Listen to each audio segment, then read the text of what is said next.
love this. Wow. Thank you for that. Sean, organized. It is so good to be back. Thank you, Team Northwoods, for bringing us all together. It really is a team and community effort to create a team and community here, and I deeply appreciate all of you.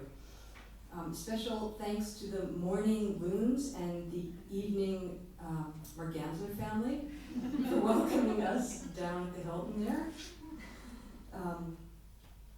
I'm just going to launch into some new work. I never remember what I read from year to year, so I just figured I'd read new stuff, and that takes care of that. Some of these essays will be taken up again, sort of tangentially in my talk later in the week. I also, hang on, okay. I'm going to start, I think, with this thought as an introduction to this essay. I don't know if you've heard the phrase shifting baseline theory. Is that anything that's out there? Okay, so the British writer Robert Macfarlane and other writers have started to use this phrase, and it's been really helpful to me, and it's sort of illuminated for me what I've been doing and what I'm still doing and trying to do. And the phrase means, shifting baseline theory, as he puts it, is a gradual change in our accepted norms and expectations for the environment over generations. It refers to the way our tolerance for environmental degradation increases and our expectations for the natural world are lowered. Right? So, as a way of being, as a way of thinking about what I've been doing and how I'm trying to write, it's been really helpful. I am trying to not merely tolerate degradation and not only remain in a place of mourning losses, but also trying to figure out how, as an artist and as a writer, to speak and to work and to see in this moment we're calling the Anthropocene, right? The era marked by often irrevocable change that humans have wrought. So that's a sort of frame for some of the stuff I'm going to be reading. Okay, so it's all of these are ways of trying to figure out how to see at this particular moment. So this one is called Blue Balloon in White Pine. And later on in the essay, I mentioned the painter Hieronymus Bosch, right? And I'm specifically thinking of his painting The Garden of Earthly Delights, but the Hell section, which is the best section. Right? And he did this in, I don't know, 1510 or something. Okay, so Blue Balloon in White Pine. It's the blue of hot metal against the damp blue of sky. A flutter in the white pine, a bright tatter high up. When it catches the sun, it hurts my eyes. If I angle one way, I can block it with branches. If I shift back in my chair, there it is again, sudden and sharp as a paper cut. It could be beautiful, the way the scrap lifts as the branches lift, how anything light proves the existence of wind. Because look, the breeze nudges and plays, and am I not playful? Have I not trained all my life to see the brief gestures of least things in their fullness? To be moved by the wind's caress, rearranged by words whispered into my hair? And if the world is not what I make it, haven't I tried to make what I see, to make myself more and more seen? Mylar is made from plastic sheets thinly coated in layers of metal. At NASA, it's used to protect spacecraft, satellites, and astronauts from extreme heat and cold. A Mylar balloon protects itself well, so well it resists its own end. No element scours it back to essentials. It partakes in no cycle and fruits forth nothing but microscraps, which hold onto their chemicals forever. In the ocean, where most end up, balloons imitate jellyfish and are swallowed by turtles and fish who starve while feeling their stomachs are full. Floating in air, balloon bouquets tangle in the wings of birds, snag in power lines, causing outages and fires. Intended for one-time use, balloons accompany the saying of a thing, or act as the saying itself, because a human isn't good at speaking to joy or birth, regret or remembrance. A balloon steps in, fronts for feeling. As lawns do nothing but green and neat, a form of beauty called the dream, whose maintenance requires a poisonous mix of gas, fertilizer, ear-splitting noise from mowers and blowers. Lawns sequester no carbon, wreck watersheds, support no pollinators, and are part of no food web. And still, the aesthetics of lawns and balloons override the ruin they bring. That is, cliches are a problem of ecology. Habits of seeing make it hard to imagine things differently, like, say, the awfulness of cut flowers, not clipped from a garden or gathered roadside, but the usual stun of a dozen red roses, flown in from Ecuador or Colombia. They travel thousands of miles in refrigerated cargo holds, then long-haul trucks to reach us. And if cultivated here, the pesticide runoff is especially intense because flowers are not food, well, not for us, and so not subject to the same regulation. Flowers as love, apology, promise, wreathed into mourning, pinned to lapels, it's that tropes stunt the ability to roam, to see instead the hospitality of weeds, that a fattened purple roadside thistle is hardy and flagrant and ever-giving, and like the most authentic among us, self-seated, persistent, prickly around the edges. An aesthetic is built by years: school, the streets, asides, friends, ethics, science, the land, family, big dreams, drive, privilege, or the absence of, repeated suggestion over a period of time, masquerading as personal choice. One could say, if untethered from the canon of respectability, that maggots are beautiful, passing in slow waves over the wild dead, deer or mouse, any of us who return to the earth with their help. Maggots who cause no one's death, but take in, turn over, transform our bodies and create fertile ground so we might eat. Who work with air, light, and their own hunger to make us more than we ever dreamed we could be, more and en route, part of and unfinished. Who teach the beauty of us in the cycle, that it leads to an end that isn't an end. Who were born to keep up with our dying and help us to exchange our small selves for a whole. This balloon's been stuck here for over a year. Tender, new green still transluces in sun, and needles glitter down in wind. The sight of it there, the wrongness, burns like a sudden shame, brief as a wince, that microdose of agony. If a wince was extended, one couldn't live. The brightness would blind, and the piercing not end.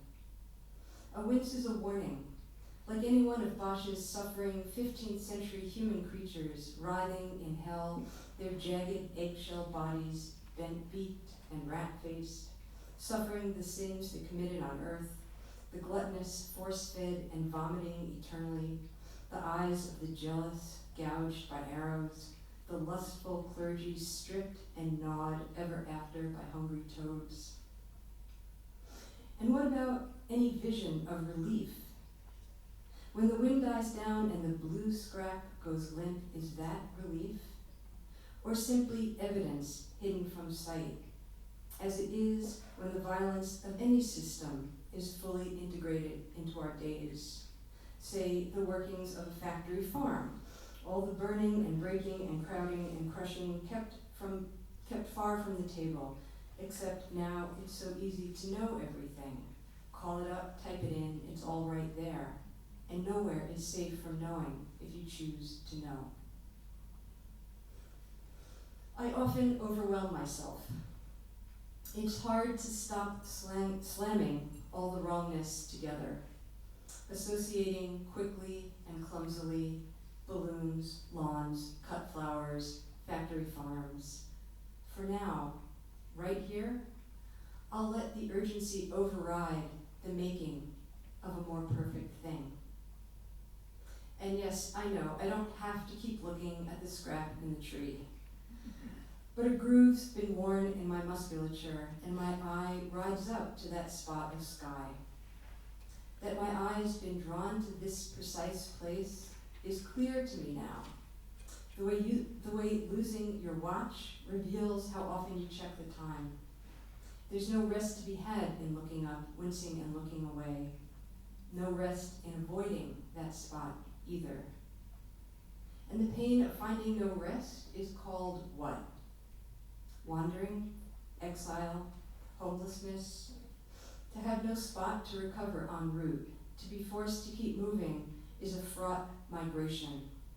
It's like, here I go again, being a bird whose starry map is eased by the all-night lights, it's like being a bird whose starry map is erased by the all-night lights of cities.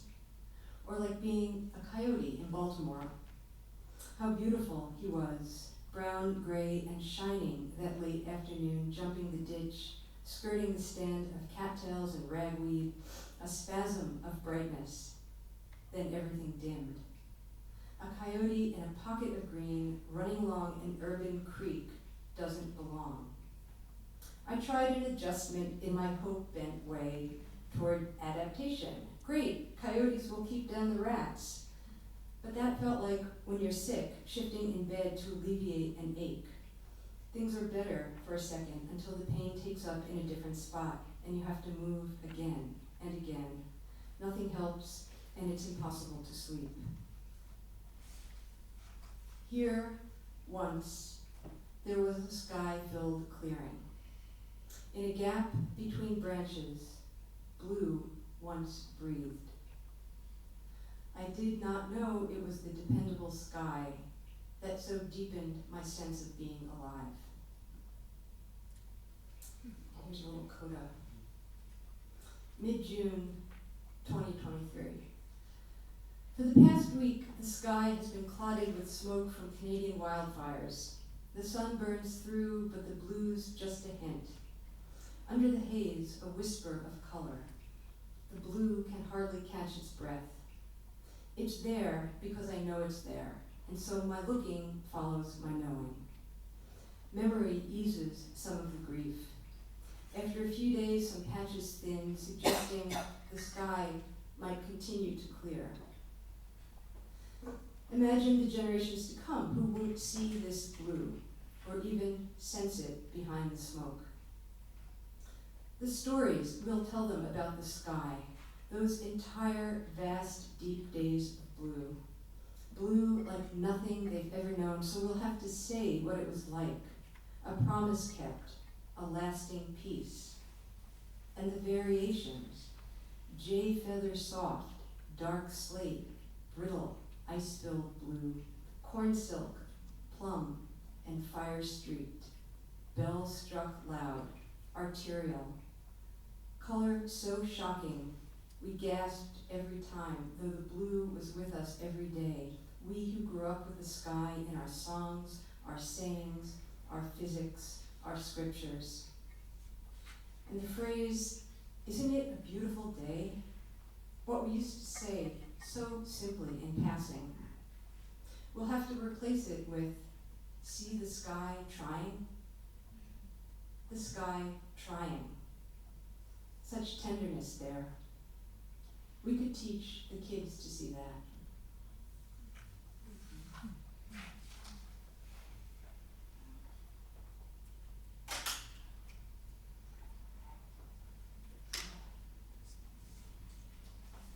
I do overwhelm myself. That essay, I think, tried to just go with the overwhelm, and just sort of let it be what it was going to be. So. This one is, it's also a little bit of a rant. This one's called Anthropomorphism Today, an apologia. Apologia meaning a defense or an argument, right? And this one has its roots in being a kid for whom the world of animals and rocks and elements, the elements were really profoundly alive, and then dealing with a world, and I guess a literary world that advised against that truth. So the ghost of Harold Bloom is hovering in here.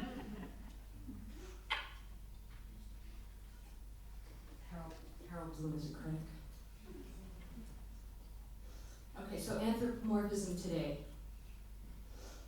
A blackbird sits alone on the sill, carved by artist Salvador Romero from a stone he found that suggested bird.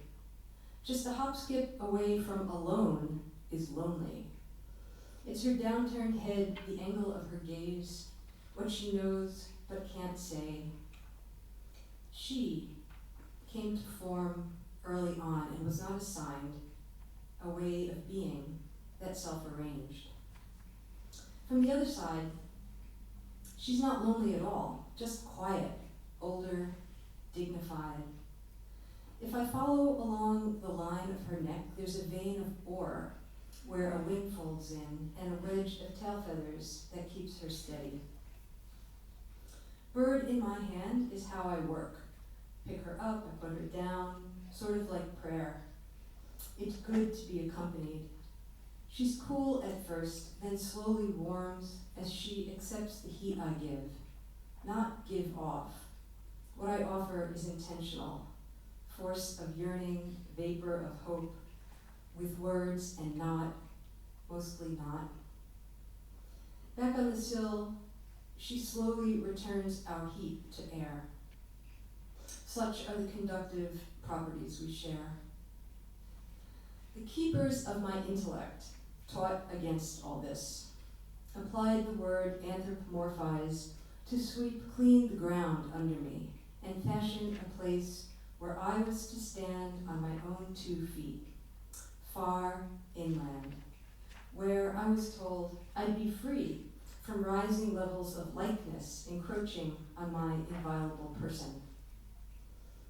But look at the way she balances on the narrow sill, wings held close, bracing like anyone on a slippery edge. I know that stillness. When the scrambling stops and in comes the micro-gratitudes, unspoken or whispered under the breath. Thanks for the twisted roots to grab, the solid deer trails leading out. But I was meant to keep the borders firm, make no forays, allow no incursions, all rules that assume such exchange is the mark of lost integrity. That a stone is inert, unvoiced, imperturbable. That it does not hover, has no eye for what's been taken down all around us, that it could not possibly teach anything. Though, of course, any stone you kick in the street is millions of years old and lived or persisted through all the eras we've ever named. Stones have something we do not. Their lastingness is our fantasy. My work, I was taught, if any good at all, had a shot at attaining posterity, To achieve that, it had to be all my own. I was to labor anxiously against influences, take in, then reject the brilliance of elders whose achievement would efface my efforts if I did not fight very hard, even to the death, to create myself. Were there no options available? Couldn't I have been rivered along, lofted, seated, one in a colony, swarm, brood, pod, shoal, a sedge of cranes, a cloud of gnats?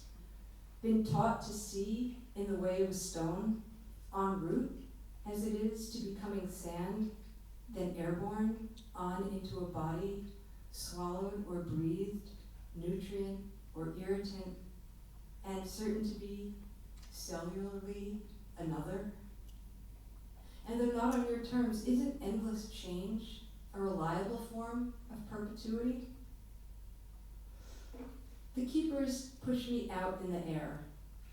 Not the air a bird lifts into, where everyone takes their turn as lead, rides the thermals, catches the scents, but a bracing air to clear my head. The keepers want the bird off my chest, not my hands, not held to my lips, not pressed to my heart or forehead or wrist, those places of electrical arterial exchange where tides pull and planets flare.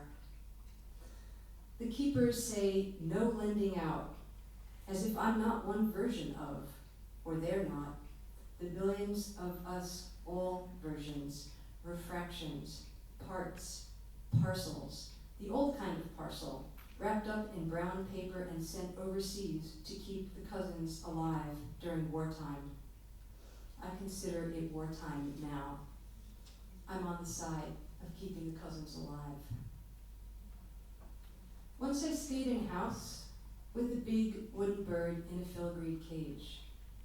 I think I was supposed to enjoy the ship in a bottle effect, at least feel some wonder about how it was made. And though it wasn't supposed to fly or move or stretch, I mean, the bird wasn't alive, still, my grief attached to it. After the first day, I moved the cage to a sunny spot and opened the window to let the scent of the river reach in. The keepers want to be sure I know the wooden bird is not a bird, that, like a stone, means inert, that heart of a stone, a wooden stare, are waves of saying cold, lifeless, and mean. But don't the white pines broom and sigh, and aspens beckon with yellow fans? Doesn't breath make clouds in the cold? And look, closer still, all the branching forms that live in us, neurons, bronchioles, veins that repeat in lightning, watersheds, trees. This morning, it's drafty on the sill. We're warming up. I'm asking about the feel of tucked wings, that moment in flight when she pulls in and glides. It's like when the words lead, how easy it is, and from the ground, how unlikely it seems.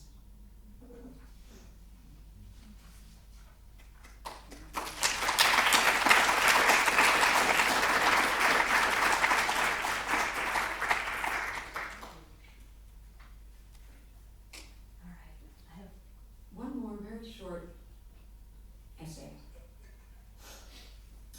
And this is called In the Age of Objects, a primer. We had knives and pots and shoes. We had combs and needles and glasses that shattered when we dropped them on hard floors. In the age of objects, we worked out ideas with winches and rope, levers and chocks. Muscles were trained to remember their jobs. Ideas moved down an arm to pens or hammers. Often an object, say a hook, was lashed to a thought, say hunger, by a fine, invisible thread. A fish at the other end was part of the thinking that went on, but wasn't itself an object. We had feathers, but birds owned the feathers, which sometimes dropped off, and we could collect them.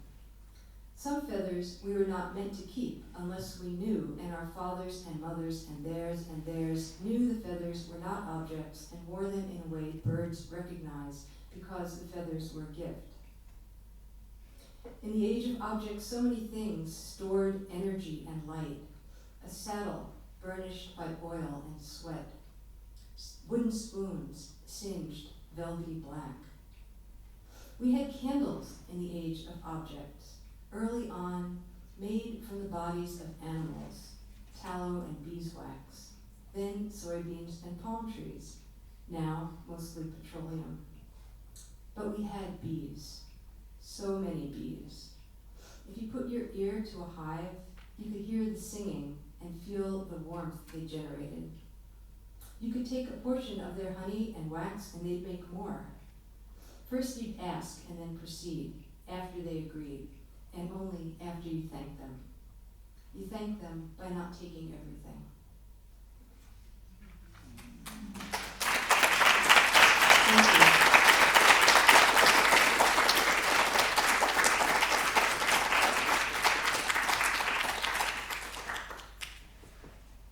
That was on the short side. Did you want to talk about anything? You could talk, amongst yourselves. You don't have to ask me anything. So you have this amazing way of making one quotidian observation and then finding your way to something that seems utterly disparate and yet kind of threading and weaving one to another. And that feels like a poetic practice, but also an ethical practice. And I wonder if you could speak about that as a kind of ethical way of being in the world. Wow. That's such a great thought. I think probably our moves of mind are really at core ethical choices and stances. Even if we might not articulate them as moral stances, form communicates so much.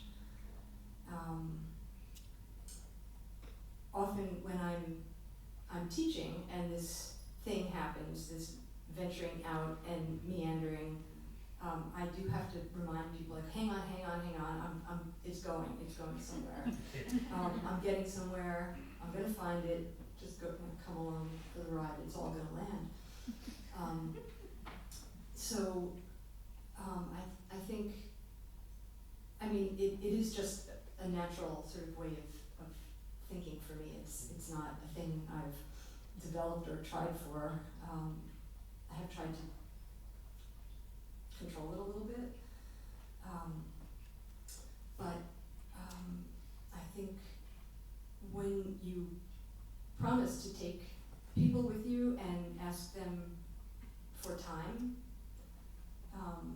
it's a really trusting thing to do, right? To ask someone to spend time with you and to trust that you will not squander their time or meander or behave self-indulgently or take center stage, but that you really do believe you're kind of journeying somewhere.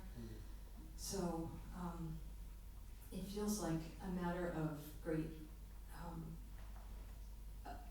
relationship for me. I don't know if that says. Okay. Yes, I have a question and then a comment. So my question is, I need the phrase again in your first presentation about lowering expectations. Was it shifting baseline? Yes, shifting baseline theory. Did you put phrase in front of it? Phrase shifting baseline? No, I think it's just shifting baseline theory. Okay, thank you. Which seems like it could be applied to pretty much anything. Like culture today or everything. But my comment is about the balloons. I've often thought, and I think you're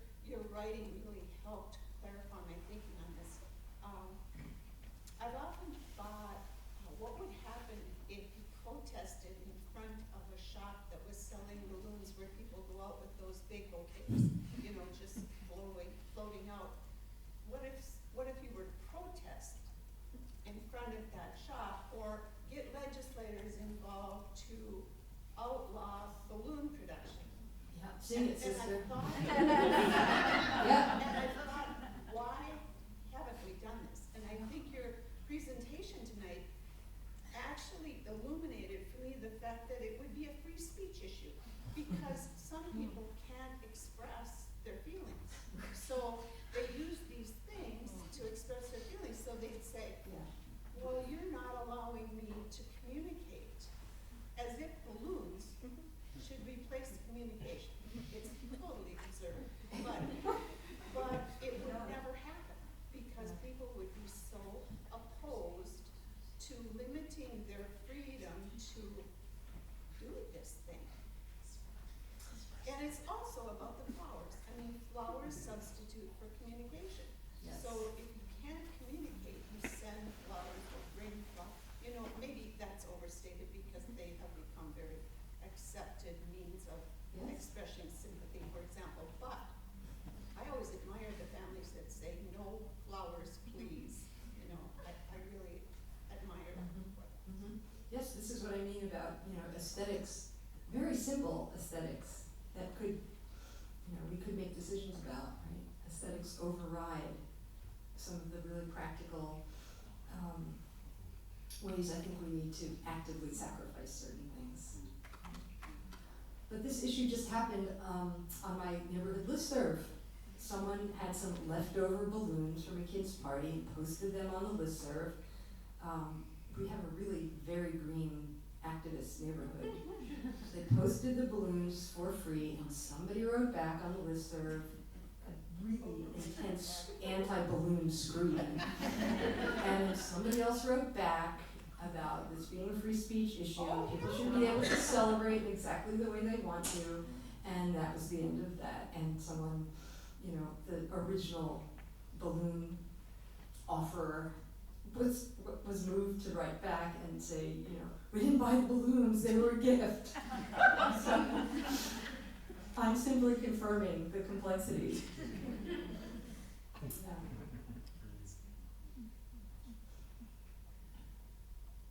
I appreciate what you had to say tonight, very much. I was also wondering, do you ever read or have you heard of, I think she's Scottish, her name is Kathleen Jamie? Yes. Yeah, I wondered if you would say a few words about Well, that. I haven't read enough and can't recall enough to say, but do you want to say something? No. Does anyone want to speak on Kathleen? I find she's has a very quiet, convincing way of writing, Oh, and I found that to be similar to yours. Mm. That's all. okay. And similar Thanks. subject. Mhm. In the editing process, how do you approach, or maybe just in the writing process, in your process, period, how do you approach the relationship between, like, the speaker or the narrator, right, like the eye on the page, and,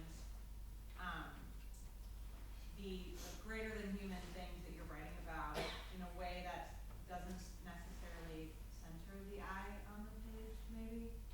Does that kind of make sense? Mm-hmm. Yeah. So the eye on the page is me, and I don't really think about a constructed. I don't think too hard about a constructed presence on the page, and I'm trying to. I'm trying to speak about relationships that I know to be true with, the, as we say now, the other than human world, right? So, I am trying to get really close to, I'm trying to find some language for what exists for me in a very unworded way, right? But I feel the urgency today of having to put language to those relationships. So that kind of, that's the tension I'm working with, that I'm aware of working with. Is that helpful? Okay. Anything else? I wonder if you might talk a bit about research and the role it plays in your writing life. I'm curious if you wake up on Thursday and decide you want to research balloons and then write an essay about it, or if it is the constant pest of the balloons in the tree that raises your curiosity and sends you Yes. into writing, and you fill in the gaps later on. That's absolutely it, yeah. I run into walls and then I have to research. So, you know, I'm just headlong about a lot of things, and I wish I were more disciplined and blah, blah, blah. Everyone should say that. But it is absolutely that, you know, I'm looking at this thing and I know it's Mylar, but I don't know what the hell Mylar is. I've said Mylar all my life, and I have no idea what that is. And so, you know, I'm sent off to research. And then, you know, by associating, I'm moving into this whole, you know, vast aesthetic world of, you know, destructive shit. And I'm looking at, you know, cut flowers. And, you know, so there was some research about, you know, where most cut flowers originate from, and the incredible thousands and thousands of mile journeys that these take to, you know, reach the corner store. And so I absolutely work by the bump into method, right? So just start and then write myself, you know, right into a wall, and then have to research. The other method is completely valid. You know, if you know, have some thought and want to gather research, and some people find that incredibly generative, you know, and to have these vast, you know, stores of research that they can sort of pull from, and then imaginatively start journeying from that spot, right? So you just kind of have to know your temperament, or work with both, you know, both methods. Yeah. Yeah. Thank you so much for that reading, beautiful. And I have a question about form. I'm looking at autopsy report. Okay, everyone, you can find it on the internet. If you haven't read it, it's a complete masterpiece. Autopsy report, not by Kathleen Jane, but by Leah. And the beginning is so beautiful and formal.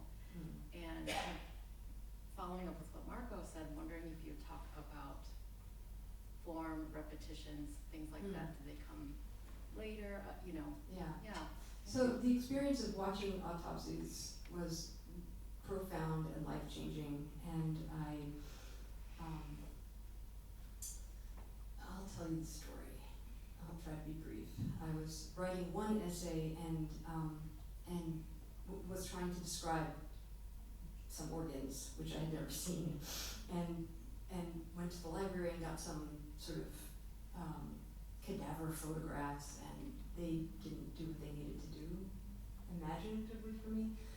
And I contacted Hopkins Med School and asked if they'd let me in their cadaver class, and they said absolutely not. And then I thought, well, now what? So I wrote to the medical examiner in Baltimore, which is a really hair-raising place, and the head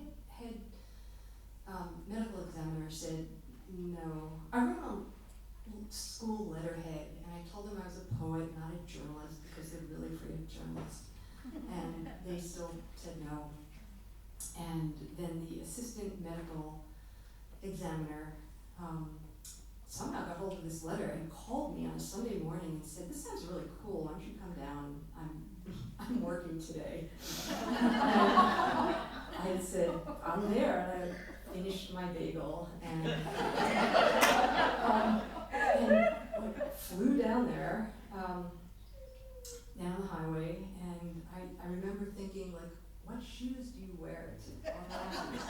What should I wear? So I got to watch a day of these autopsies, and people couldn't really figure out who I was, and they kept saying, "She's a med student," and another assistant would say, "She's a nursing student. The med students go down. The nursing students never faint." Okay, whatever. But to the question, I just wanted to set the scene a little bit. I certainly got what I needed for that essay, and there was such an abundance of information and sights and sounds and utterly unexpected sensations and feelings that it became its own essay. And that was Autopsy Report. The formal quality that you're commenting on, the essay begins, "I shall begin with the chests of drowned men." And that phrase is repeated, "I shall, I shall." And it was a kind of unbidden formality. I don't usually write, "I shall do this." I oughtn't to do that. But there was such care and compassion and tenderness in that room, and the autopsy assistants who were doing what would otherwise be truly gruesome things to bodies were so holy about it. There was a holiness about it, and I think the formality wanted to match the drive to match that holiness and that tenderness found its form in that particular way. So, in the repetition also, which is a ritualistic kind of behavior. So.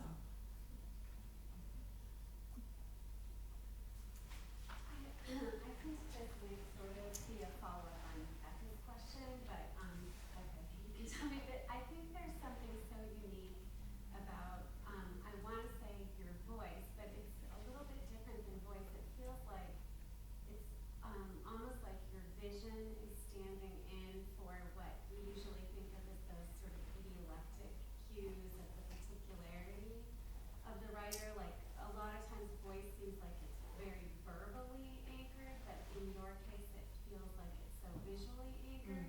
Do you think that's a fair sort of term to call your kind of imagistic sensibility? Is it voice or is it something different? Wow. I'm grateful for the comment. It's really hard to think about, your own work sometimes. I'm aware of being visually driven and guided, and my parents are both artists, and so not only was doing art or thinking about being an artist or being artistic not weird. It was kind of the lingua franca, I guess, of the house. And my parents taught public school and were also artists, and so there was a lot of art talk and art argument and paintings and sculptures and fiber work all over. And so I think just moving through the world, visually and having a sense of how things are actually put together, deeply influenced how I, go about moving down the page. So, yeah. I really liked what you said about moving away from mourning. And we sort of talked about other options, activism, or I'm thinking of the activism one. And I was wondering if you could talk a little bit about, if you move away from mourning, what kind of goals you think about, the urgency that you feel to write about this stuff, And also if you see other authors, working towards something that, because I'll say from my perspective, sometimes I feel so useless in what I write about with this, especially because it's like, even if you're imagining a better future, what are we imagining that for? Kind of. That's exactly the question. That's absolutely the question, beautifully articulated, that we're all sitting with. And I'm not gonna put off your comment, but this is the conversation I hope we can have, I mean, throughout the week, of course, but my talk is exactly about this Great. issue. Put it off. So we could I'll be here tomorrow. just, we could just put that to the side, but, yeah, like rather than, questions after the talk, I would hope, it's not an excessively long talk, so I hope we'd have time to talk about exactly that, because this is what should be talked about in community, right? So, Mark, could you articulate your question again? I didn't quite catch the core of your question. I think it's, if we're not just mourning the loss of great numbers of people or nature, our civilization, what is the point? If we want to do something else, what's the point of our writing? What are we writing towards if it's not activism, changing the world? And that sounds really aggressively down, but I feel that. So is your point really that is it too late to mourn or do anything about it? Sort of, yeah. Is it?